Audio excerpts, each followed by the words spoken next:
Light on कर दो तो लाइट आ रही है।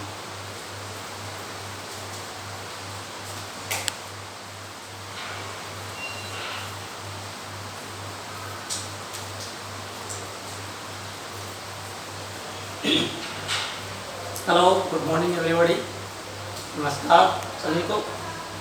मैं प्रदीप सैनी, गवर्नमेंट ITI बेलना से instructor engineering drawing and math. आज हमारा जो टॉपिक है वो जो हमारा कल का टॉपिक था उसी को हम कंटिन्यू करते हैं। कल का हमारा जो टॉपिक था equation of motion and it's numerical, means गति के समीकरण और उसके आंकिक प्रश्न थे। कल मेरे द्वारा बताया गया कि गति की इक्वेशन क्या है और वो कितने प्रकार की हैं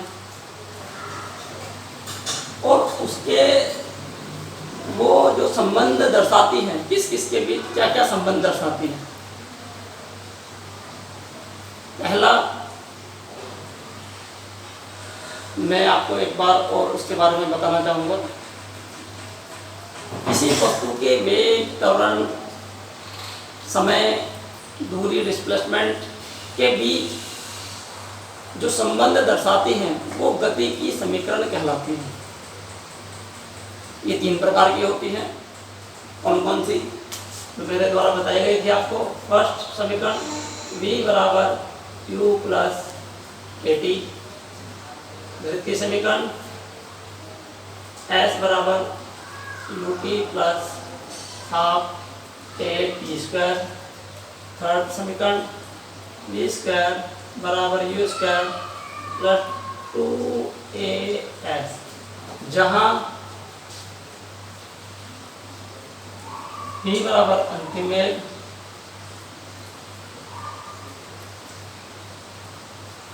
u बराबर प्रारंभिक वेग,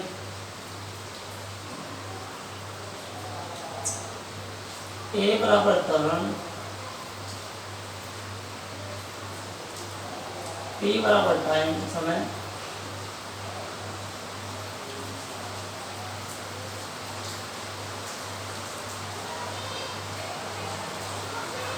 और s बराबर दूरी, मतलब विस्थापन या दूरी।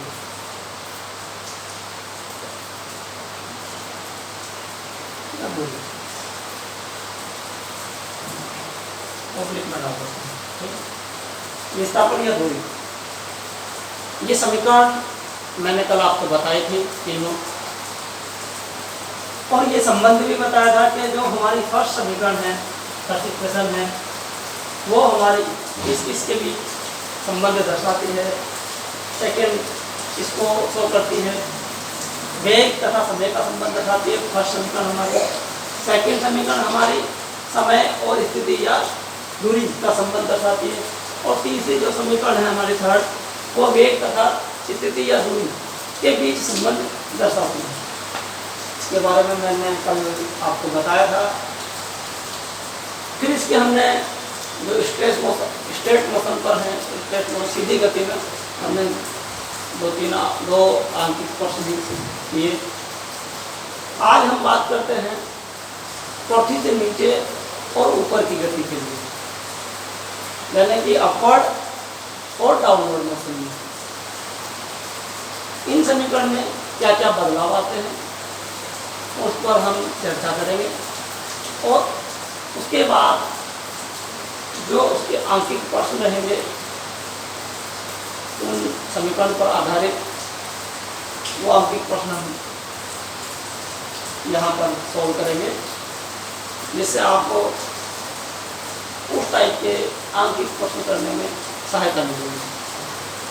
ठीक है, तो हम थोड़ा बात कर लेते हैं कि पृथ्वी से जब कोई वस्तु ऊपर की ओर फेंकी जाती है और जब कोई ऊंची इमारत से या किसी पेड़ से या कहीं से भी ऊंचाई से कोई वस्तु नीचे की ओर गिराई जाती है, तब क्या क्या चेंजेज आते हैं, क्या उसकी क्या कंडीशन होती है, उस एक्सीलरेशन को क्या नाम दिया जाता है। तो जब भी हमारी पृथ्वी से ऊपर और नीचे की बात होती है वस्तु को गिराने की या ऊपर फेंकने की, तब हमारा जो त्वरण वहाँ पर होता है उसको हम वृत्तीय त्वरण कहते हैं, उसको जी से डिनोट करते हैं, इसको बोलते हैं वृत्तीय त्वरण।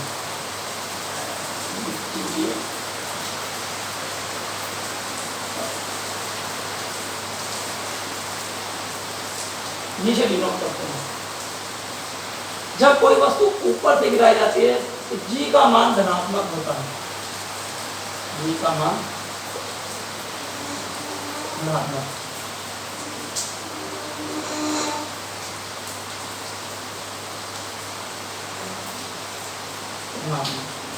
और जब कोई वस्तु नीचे से ऊपर की ओर फेंकी जाती है, नीचे से ऊपर की ओर, ये मैं लिख देता हूं, ऊपर से नीचे की ओर,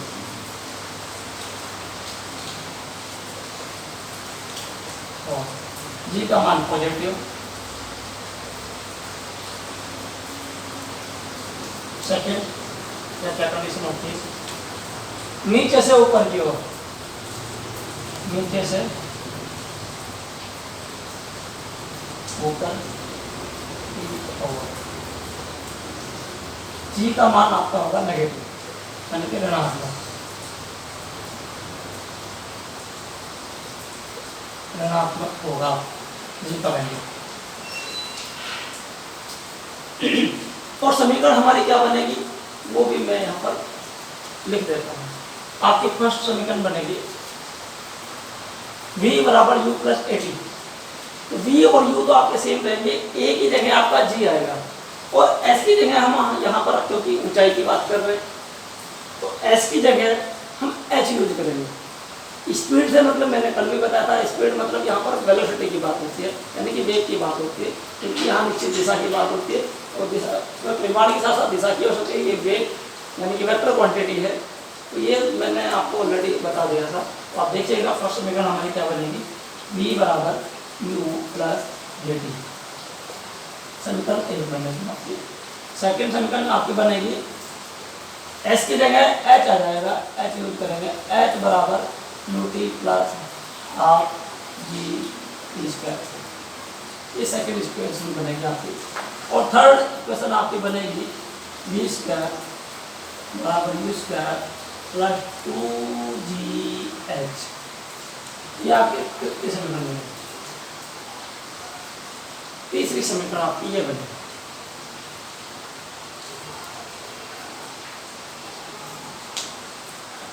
अब हम जब इस पर आधारित आंकिक प्रश्नों को सोल्व करेंगे तो आपको ज़्यादा क्लियर होगा कि कैसी कंडीशन रहने वाली है। और इस टाइप के प्रश्न जब आएंगे परीक्षा में, ITI में पूछे जाएंगे तो आप कैसे उनको सॉल्व करोगे। लीजिए आप इसको नोट डाउन कर लीजिए, मैं फिर रख कर दूँगा।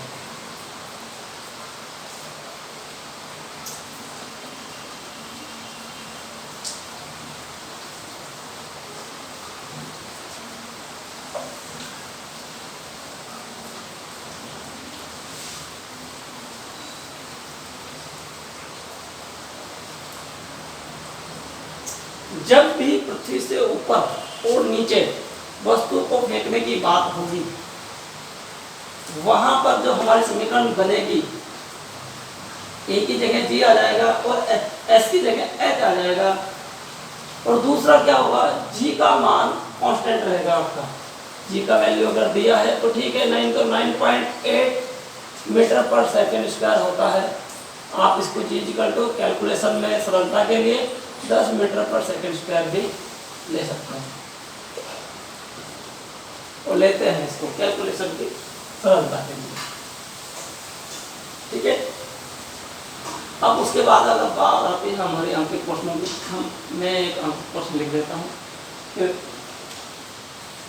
जब आप अंकित प्रश्न खुद सॉल्व करेंगे तो आपको ज़्यादा बेटर क्लियर हो पाएगा।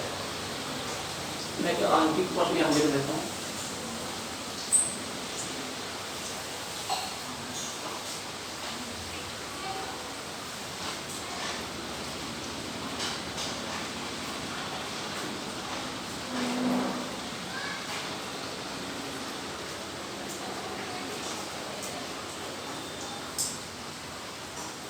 एक गेंद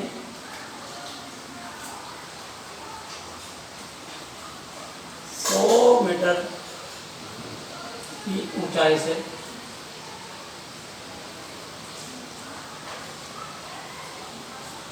मुक्त रूप से गिराई जाती है। मुक्त रूप से गिराई जाती है।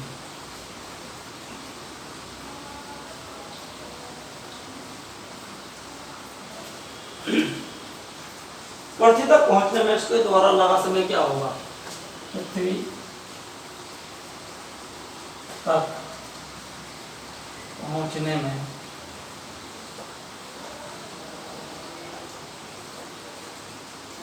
उसके द्वारा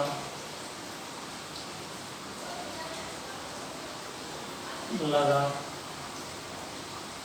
समय क्या होगा?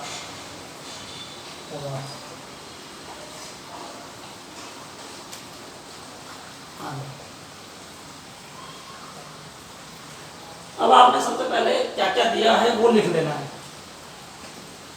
मुक्त रूप से कोई वस्तु गिरती है, जब भी कोई वस्तु ऊंचाई से गिराई जाती है तो स्टार्टिंग कंडीशन में हमारा क्या रहता है, जैसे हमारा जो कोई वस्तु विराम अवस्था से चलती थी, स्टेट मोशन में हमने बात किया था, सीधी रेखा में जब हमने बात किया था, सीधी गति में, और यहाँ पर हम कोई चीज ऊंचाई से गिरा रहे नीचे की ओर, तो उस कंडीशन में हमारा जो u रहेगा यानी कि प्रारंभिक वेग जो रहेगा वो 0 होगा। u बराबर हो गया हमारा 0। g नहीं दिया है तब भी हमने याद रखना है 9.8, अगर दिया है तो 9.8 ले सकते हैं और अदरवाइज 10 ले सकते हैं। तो जो भी आपको बेटर लगता है तो वो आप ले सकते हैं। 10 ले लीजिए मीटर पर सेकंड स्क्वायर, कैलकुलेशन की सरलता के लिए गिराई जाती है। पृथ्वी तक पहुंचने में इसके द्वारा लगा समय क्या होगा?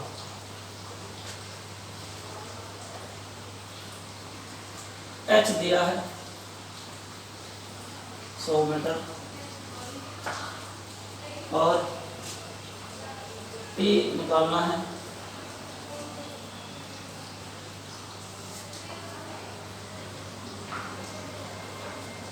अब हम इसको दो पार्ट में डिवाइड कर लेते हैं। कौन सा इक्वेशन इसमें फिट बैठता है तो हम बात करते हैं अभी। 100 मीटर की ऊंचाई से गिराई जा रही है।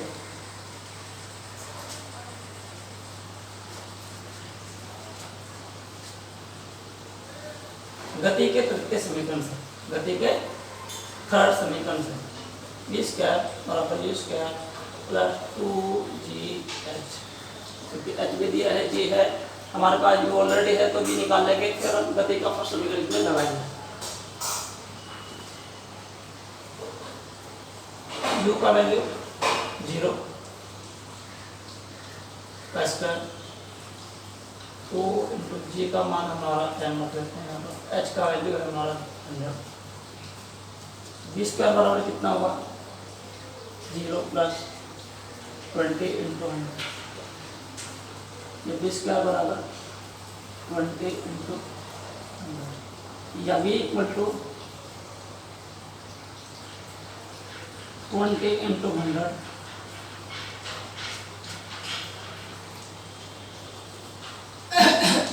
तो v का वैल्यू क्या आएगा? 20 को हम 100 को बाहर निकालेंगे रूट से तो 10 आएगा, और जब 20 को हम निकालेंगे इस मेथड से भाग विधि से तो 4.4 के लगभग आएगा, अप्रोक्सीमेट ले लेते हैं। तो b बराबर 44 अप्रोक्सीमेट वैल्यू हम यहाँ ले लेते हैं, APX मीटर पर सेकंड।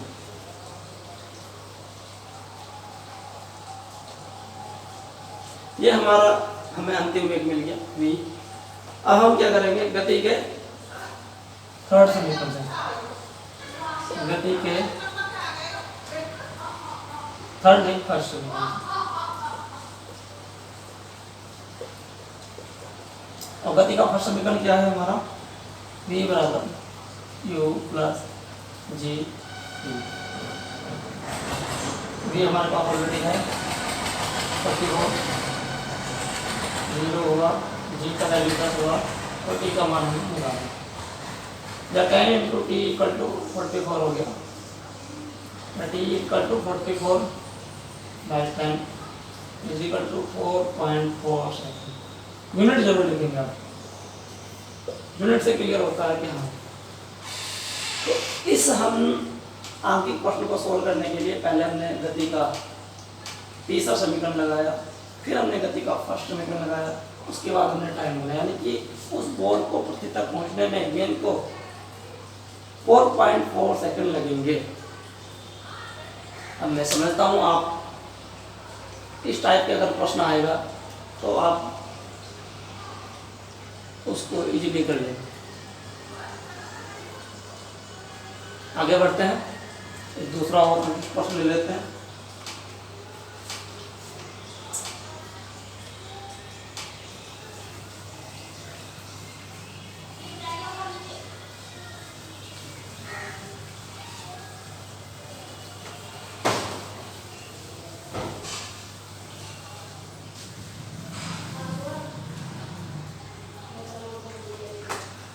प्रश्न नंबर 2,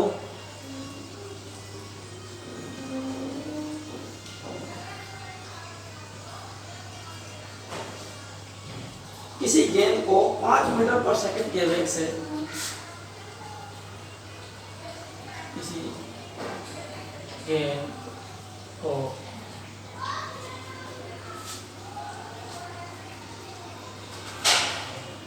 5 मीटर पर सेकंड, 5 मीटर पर सेकंड के वेग से 19.6 मीटर ऊंची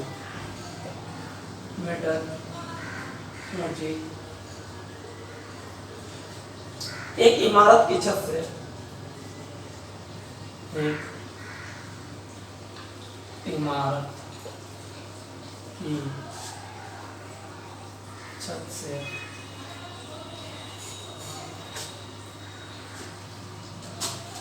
नीचे की ओर गिराया जाता है।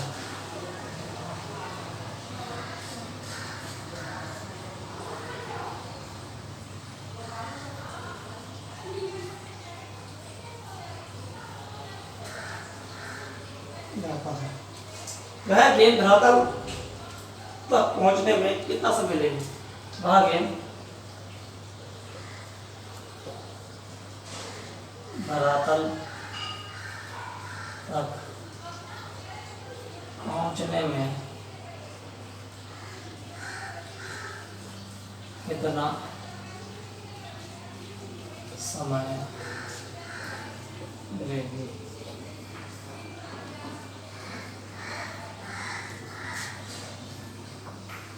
तो आप नोट कर लीजिए आपको क्या क्या दिया है, कीवर्ड क्या क्या है।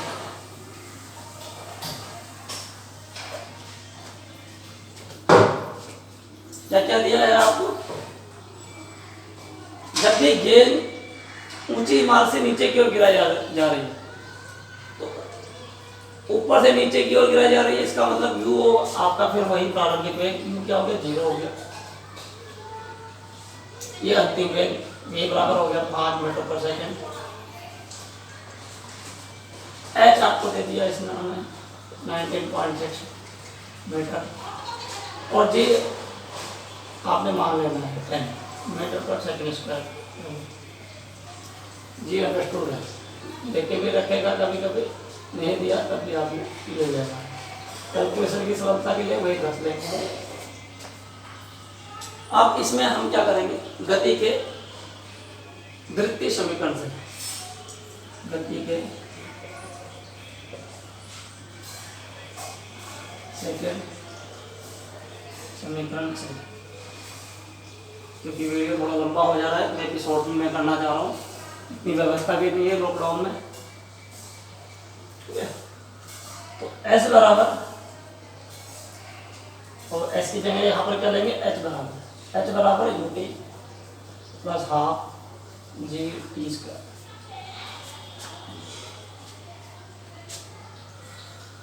एच का वैल्यू दिया है 9.6, U 0 into T plus half, G का मान 10 और टी हमें निकालना है। या फिर इसको यहाँ नेक्स्ट कर लेते हैं आगे। तो 19.6 इज इक्वल टू 0 हो गया ये पूरा, 0 से मल्टीप्लाई किया 1/2 इंटू 10 इंटू टी स्क्वायर, ये 5 आ गया। 5 टी स्क्वायर इक्वल टू, या फिर इसको ऐसे लिख सकते हैं 19.6, तो टी स्क्वायर बराबर 19.6 अपॉन 5, या टी बराबर 5 3 15 और 5 अप्रोक्सीमेट टी स्क्वायर बराबर अनरूट में अभी तो 3.9, या अप्रोक्स इसको 4 भी बोल सकते हैं, 4 ले लीजिए सरलता के लिए, और 3.9 हो गया 40 पर लेते हैं तो फिर हमारा सरल हो जाएगा, और ये बराबर 2।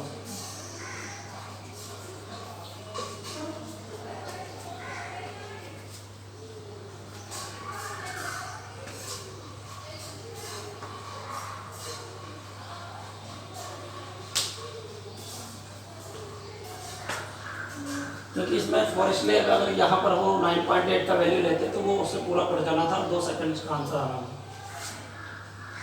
आप सभी को क्लियर हो गया होगा ये कैसे वैल्यू रखेंगे, तो कैसे। एक हम अभी हमने 2 अंकित प्रश्न ऊपर से नीचे वस्तु को गिराया है, उसके आधार पर लिया है। एक हम ऐसा प्रश्न ले लेते हैं जिसमें हम नीचे से ऊपर की ओर किसी वस्तु को फेंकते हैं।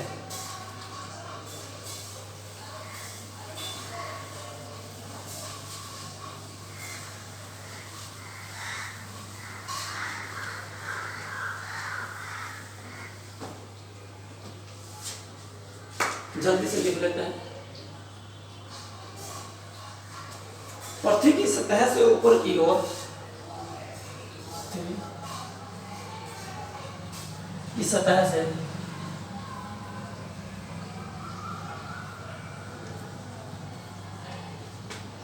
ऊपर की ओर फेंके गए एक पिंड के ऊपर की ओर फेंके गए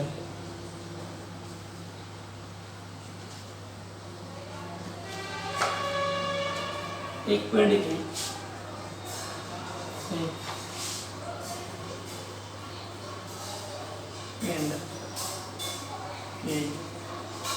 अधिकतम ऊंचाई 10 मीटर है। अधिकतम ऊंचाई 10 मीटर है। तब पिंड का प्रारंभिक वेग क्या होगा? तब पिंड का प्रारंभिक वेग क्या होगा?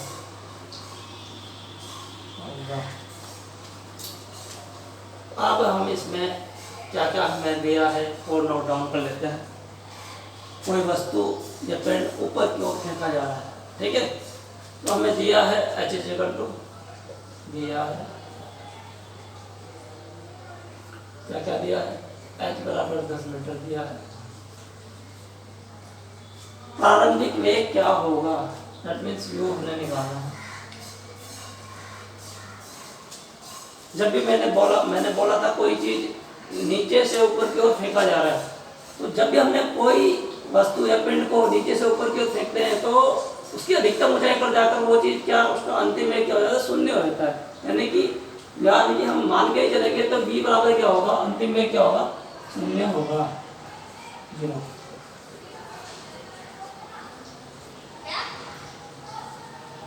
g का वैल्यू वही 10 मीटर पर सेकंड स्क्वायर लेंगे। जो वृत्तीय त्वरण का मान है हमारा, तो इसमें हम वही फिर ना थर्ड समीकरण लगाएंगे, b² = u²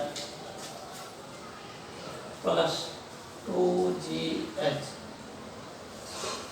देखो इसमें क्या होता है, या तो G का वैल्यू वहां पर, G का वैल्यू जब इस कंडीशन में क्या रहता है, नेगेटिव रहता है, ऋणात्मक होता है। जब कोई वस्तु नीचे से ऊपर की ओर फेंकी जा रही है ऋणात्मक होता है G का मान। अब या तो वो इक्वेशन में आप लगा दो या फिर उसका मान वहां पर माइनस में रख दो, वो जो भी आपको बेटर लगे। कुछ इक्वेशन में रखते हैं या फिर इसको यहाँ पर इक्वेशन में ही रखते हैं मान समीकरण में। तो इस कंडीशन में हमारी जो समीकरण बनती है वो बनती है बी स्क्वायर बराबर यू स्क्वायर माइनस 2GH। तो ये ले सकते हैं या जी का वैल्यू वहाँ रख सकते हैं। v का 0 हुआ, 0 का स्क्वायर प्लस u का मान हमारा हुआ, निकालना है माइनस 2 इंटू जी का मान हमारा 10, h हमारा दिया है 10 मीटर।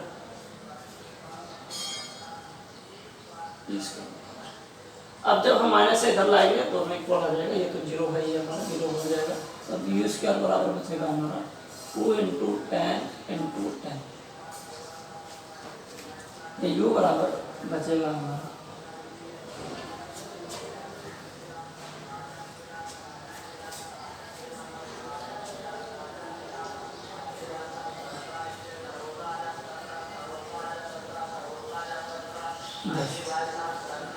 खंड से 10 बाहर आ जाएगा हमारा, तो u बराबर बचेगा हमारा 10 मीटर पर। ये हमारी इनिशियल वेलोसिटी होगा। तो का वैल्यू क्या रख सकते हैं, बोलना चाहिए मुझे इसके साथ।